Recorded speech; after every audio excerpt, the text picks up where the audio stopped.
गणनायकाय गणदेवताय गणाध्यक्षाय धीमहि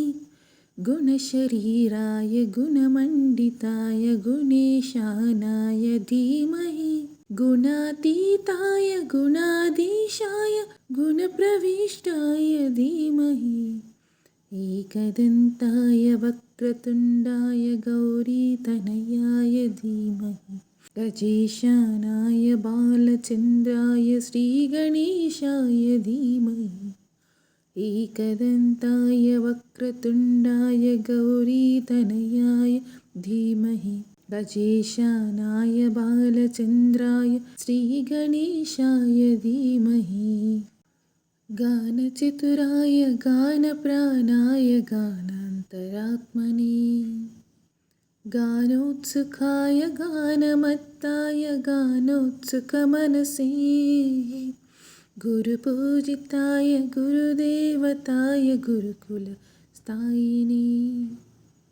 गुरुविक्रमाय गुह्यप्रवराय गुरवे गुणगुरवे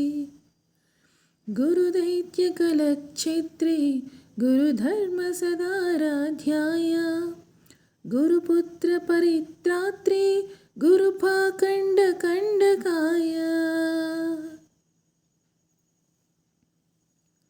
गीतसाराय गीततत्त्वाय गीतगोत्राय धीमहि